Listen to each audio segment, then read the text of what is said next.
Getting stuck in the desert this time of year could put you in danger. All it takes is a broken fan belt or a flat tire or a sprained ankle. In this safety team report, an expert shows our Kent Dana some ways to get by in the extreme heat. The reality of the situation is you've broken down, it's 110 in the shade. I leave the hood open as a distress signal, but it's too hot to stay with my SUV. The ground temperature is probably 130 degrees, and you have limited water, if any water at all. In a few hours or a couple days, you could be dead. Survival expert Cody Lundin shows me even scant shade from a mesquite tree can help me stay alive. So it's giving off humidity, which is going to keep it cooler. Plus, we're in this low arroyo here, cold air sinks. If I'm out here more than a few hours, I'll need to look for water. But water sticks the lowest spot, which means there might be some indicators up this wash. I mean, look at it. We start off with the sleep willow here, water indicator plant, the Bermuda grass, the tamarisk, the mesquite tree, the cottonwood. All these plants need water. And a little farther up the wash, Look at all this greenery here, and what's this? it's already moist there, yeah. The classic moist spot with little butterflies and insects flying around. It's not a flowing stream, but digging here may be my only hope for water.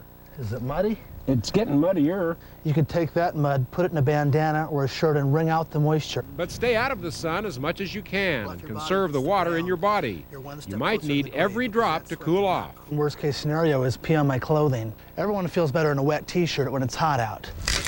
Before I get to that point, I might try making better shade. Maybe with a trash bag I had in the car or found by the road. And if I had a signal mirror, And orient it to the sun. or even a mirror from my car, the sun I've been trying to avoid can help me avoid disaster. All right, did you take notes? Well, if you didn't, joining us live this morning is the man who helped Kent, Cody Lundin, a true survivalist, and Cody's got a new book out that's just exactly on that subject. It's entitled 98.6 Degrees, The Art of Keeping Your Rear End, I should say, alive. Thank you for joining us this morning. My pleasure. You know, as we were watching that package, I mean, there's a lot of notes to be taken right there, but it's all in this book, right? Everything you need to know in order to survive when you find yourself in a very difficult situation. Right. What's going to kill you first in Phoenix is hyperthermia, high body temperature. And this is the cutting edge about how to not to die of hypothermia. Yeah, Hyper and hyper. 98.6 degrees, that's the core temperature of your body. Exactly. A very important temperature. Right, and if it deviates and goes up too high, then we die. And the media calls it dying of exposure. Okay. Now, you've brought some examples. These are the essentials. These are the things that we must have with us if we're going to go out, let's say, on a hike that maybe it could be just a couple of hours or it could be a couple of days, but these are the essentials. We must have these. The essentials are what you're wearing, not necessarily, but clothing and water are the essentials to regulate body temperature.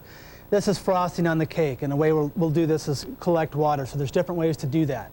Ziploc bags, improvised water containers. Here's an Nalgene bottle souped up with duct tape in a way, a little cord where I can lower it down and get water in an arroyo or some windmill casing, someplace where I can't physically reach. Other ways to get water, the trusty condom, emergency water container. A gallon of water in a condom is about as big as a volleyball. You can carry it. And it's really, but really, it's no laughing matter. It's no laughing matter. I mean, it's the size. I mean, it's obviously it's portable, 25 cents, or the truck stop bathroom of your choice. It's there and it works. The trick is filling it. Other ways to get water, drinking tube. If I can't access a place with my hand, I can get this down in a rock crevice or whatnot. So we have lots of different ways to deal with hydration, which is key. Night travel is probably an essential asset in the desert because that's when, obviously, it's going to be cooler, only high 80s or 90s compared to blazing temperatures. Definitely need the flashlight. Way to get out of the situation, signal mirror. These have been seen routinely from 30 to 40 miles away. And a way to make your water safe to drink. This is just one method, tincture of iodine 2%, 5 drops per U.S. quart. And where can you find that?